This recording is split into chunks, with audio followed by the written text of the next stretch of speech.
A do not resuscitate order, or DNR order, is a medical order written by a doctor. It instructs healthcare providers to not do cardiopulmonary resuscitation, aka CPR, if a patient's breathing stops or if a patient's heart stops beating. No one whatsoever is allowed to override this order apart from the patient themselves. Now for a short video that shows you what not to do if someone has a DNR order. Alright. So, assessing the situation, are they breathing? No, Rose, they are not breathing. And they have no arms or legs. No, that's not part of it. Where are they? You know what? If we come across somebody with no arms or legs, do we bother resuscitating them? I mean, what kind of quality of life do we have there? I would want to live with no legs. How about no arms? No arms or legs is basically how you exist right now, Kevin. You don't do anything. All right, well, let's get back to it, because you're losing them. Okay, too fast. Everyone, we need to pump at a pace of 100 beats per minute. Oh, okay. That's hard to keep track. How many is that per hour? How's that gonna help you? I will divide and then count to it. Right. Okay, well, a good trick is to pump to the tune of Staying Alive by the Bee Gees. Do you know that song? Yes, I do. I love that song. First I was afraid, I was petrified. No, it's Staying Alive, Okay. Yes, Staying yeah. Alive. A DNR order is created or set up before an emergency occurs. A DNR order allows you to choose whether or not you want CPR in an emergency. It is specific about CPR. It does not have instructions for other treatments such as pain medicine, other medicines, or nutrition. DNR orders have been used in hospitals for over 20 years, although there are some implications.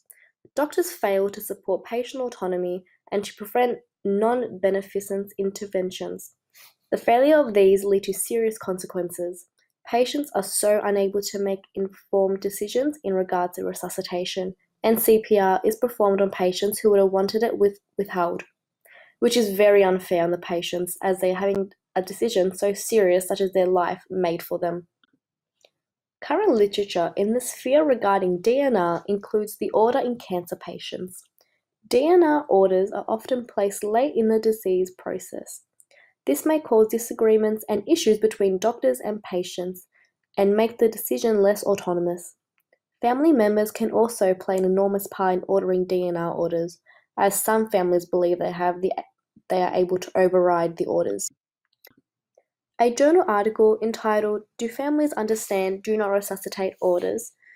sent out 70 questionnaires to family members who had signed a DNR order for a patient who had died over a 6-month period. A questionnaire was sent 2 months after the patient's death. The majority of the patients had terminal cancer. The questionnaire was designed to determine how well the family members understood the DNR order, their satisfaction with discussing and addressing the issue, their emotional feelings concerning the process, and the level of understanding in the details of the DNR order. The results came back with out of the 70 questionnaires, 22 were returned. A DNR order was signed by the spouses in 12 cases, by the child in 6, and by a sibling in 4 cases. As you could imagine, there are countless debates in regards to DNR orders. The spectrum of opinions ranges from DNR is terrible, why would you even do such a thing, to it is a good thing and we should all have it, plus all the opinions in between. Some people argue that by having a DNR order, you are throwing away the chance of living and ending a life early. The argument of life is precious is heavily thrown around here. Life is argued as the most valuable thing, and the question asked is why would you intentionally give that up? On the other end of the spectrum, according to debate.org, DNRs are dangerous and are sometimes used inappropriately. They suggest that physicians who are notified that a patient has a DNR order purposely do not prescribe treatment and medication to the patient because they believe it is a waste of resources. Depending on someone's place in society also puts them along the spectrum of if they think a DNR order is a good thing or a bad thing. For example, elderly people are more likely to be in favor of DNR orders. It has been found that in several surveys, the majority of the terminally ill individuals do not want CPR, nor did healthy individuals want CPR in the event that they become terminally ill. This may be because they have lived a full life and do not want to be a burden or hassle on their families and society. Also, people who follow a particular region or are from a certain cultural background have different views about DNR orders. For example, the teaching of DNR through the Catholic Church is through the teaching of the moral distinction between obligatory and non-obligatory medical treatments. This moral distinction is based upon the natural law teaching that one is obliged to save or preserve one's life, but not in the case in which the means of self-preservation are useless or disproportionate to the goal of self-preservation. Then we have families of loved ones who are in the stages of discussing DNR orders. Some families may be offended by the idea of a DNR order and outraged that clinicians would even consider it and think that their family member is not worth resuscitation. At the other end of the spectrum, a family member may feel as though a DNR order is the right thing for their family member because of the trauma and illness that the patient has already been through. Although after some time these families' views may change and shift, this is usually dependent on how well their loved one is doing and what they think is right for that person at a different stage of treatment. Another view, similarly to that of the Catholic Church, is that individuals believe that DNR orders are only appropriate when a patient is terminally ill.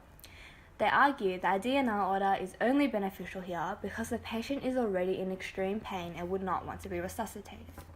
So really, everyone fits along the wide spectrum of opinions regarding DNR orders, and each individual's own ethical and moral beliefs as well as experiences allow them to make their own decision. Alright, now we're going to jump onto the issues which come from this whole DNR thing. DNR orders are associated with many issues with bioethical principles of autonomy, non-maleficence, beneficence, and justice being involved in the realm of DNR orders. However, the principles which shall be focused on will be that of autonomy, beneficence, with the primary principle of discussion being autonomy. To analyze the issues involved in DNR orders, we will consider two separate scenarios throughout this area of discussion. The first being a situation where the patient is fully capable of making competent decisions, and the second being a situation where the patient is unable to make decisions. In a situation where a patient wishes to apply for a DNR and they are clearly aware of the benefits and dangers of doing so, the respective physician is to oblige with the patient's choice whether they believe the choice is incorrect. This is because every patient has autonomy, hence it is the duty of the healthcare providers to honor and respect those decisions. The issue with this, however, is that by respecting a person's autonomy, conflict may arise. Alright, now before we get into an example of how things would go for a patient that is able to competently decide for themselves, let me introduce you guys to my girl Jess, alright? So she's a young lad. I haven't known her long enough to remember how old she is, but I do know that she has previously formally requested a DNR order. She's also named after my dog. Anyway, if Jessie were to have cardiac arrest and she's already requested a DNR order, the physician has two options. The first is to respect autonomy and not attempt resuscitation, thereby neglecting beneficence, or ignore Jessie's autonomous decision, hence respecting the principle of beneficence. That being said though, can we really undoubtedly conclude that to respect autonomy means to neglect beneficence or non-maleficence? To think about that, let's address the rate of CPR success. In 2016, adults who had cardiac arrest and who got CPR used on them had 24.8% chance of survival, according to the American Heart Association. Keep in mind that CPR was attempted by professionals. Hence, based on these numbers, it's clear that the rate of successful CPR is quite low. Ergo, it can be seen that to respect autonomy and neglect beneficence, we are only effectively neglecting a rough 24.8% chance of saving someone from cardiac arrest. However, beneficence is nonetheless being neglected. Hence, as long as there is a chance of CPR being successful, requests for DNR orders will continue to neglect the principle of beneficence whilst respecting autonomy. Alright, now that Jessie is out of the way, let's talk about Jimmy, alright? Jimmy is a young lad who I also don't know the age of. But I do know that he has never placed a DNR order, and he's in a situation where he's not able to competently decide if he wishes to place one. Oh, and I also have a dog named Jim. Anyway, in this situation, the choice of whether a DNR order should be requested causes some confusion for the principle of autonomy. However, it is still possible to respect autonomy by abiding by the patient's prior expressed wishes. This can be made possible by the use of advanced directives and advanced care plan, which are designed to allow competent patients the opportunity to guide future healthcare decisions in the case they're unable to make decisions competently. However, sometimes people such as Jimmy here don't consider such things beforehand, as he's the kind of kid who would complete his assignment the day before it's due. Thus, substitute decision makers are referred to. This individual, as stated by AMA Victoria and Department of Health and Human Services Victoria, must be reasonably available and willing to make medical and dental treatment decisions on behalf of the patient, and is chosen based on the Guardianship and Administration Act person responsible hierarchy. This hierarchy lays out the order by which the representative is chosen, and it starts with guardians, within first place, second place spouse or partner, third place carer, and last but not least relative or friend. And as the person responsible, they are to make decisions based on what they believe would have been Jimmy's own decisions. In conclusion, despite many debates, we want to recommend that a DNR document continues to be offered to patients, firstly out of respect for autonomy. In order for a DNR to be valid and honoured, it will have had to be signed under full competence and of course as an informed choice. With this criteria, we can understand that the choice the patient has made is their own executive decision and should be respected. Additionally, if we were to really adhere to a patient-centred framework, the allowance of a DNR should also be included with that judgment. A popular reasoning as to why somebody would sign a DNR is the possibility to end suffering. Often, patients who consider signing one are quite older or have a chronic and incurable disease that can cause immense pain physically as well as emotionally, and it may seem the appropriate and best decision to make to end suffering. Now, this guy is the problematic part. So, the media, particularly TV shows based in medical environments such as House MD, Grey's Anatomy, Scrubs, and so on, typically have a certain stubborn, rebellious character who carries a sort of God complex, as doctors do, and sometimes refusing to honour a DNR is included as part of their character development. As such, TV shows have come to romanticize the idea of performing CPR on a person who has signed a DNR. There, right there, that guy. That is the only real problem with DNRs. That is misrepresented and misinterpreted. A DNR can be a really tough and emotional decision to make, but it is the patient's decision to make and should be respected. In 2017, an American man was admitted into hospital unconscious with the words, "Do not resuscitate," tattooed boldly across his chest, and what is presumably his signature under it. This scenario, or particularly the photo, sparked numerous debates. Should this tattoo be honoured as a formal DNR order? Should DNRs be honoured in general? How would we know if this was done on an impulse? How would we know if it was done as a joke on a drunken night out? How would we know anything? The man came in with no identification and unable to speak for himself. In this scenario, there are many uncertainties, and so the DNR would not be valid or recognised. Or at least that's what would happen in Australia. Meanwhile, where it actually happened, the man had died with no CPR performed on him, and the hospital later found out that the man had indeed filled out a DNR.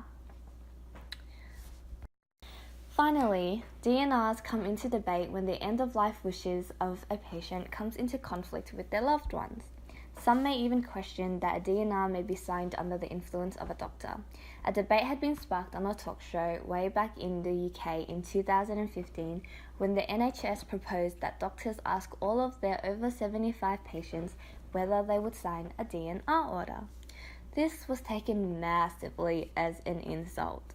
To be fair, although it is an objective question, to be asked whether you would like to be saved does come as a bit of an awkward, inappropriate question, and for a doctor to be bringing it up may conflict with some standard ethics, such as beneficence or non-maleficence, and can be misinterpreted as a form of coercion.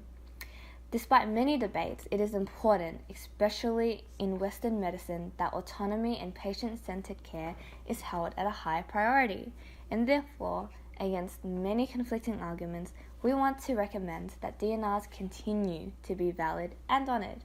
That's not to say everyone must sign a form. It's just that the option is there if a person ever feels that they need or want it.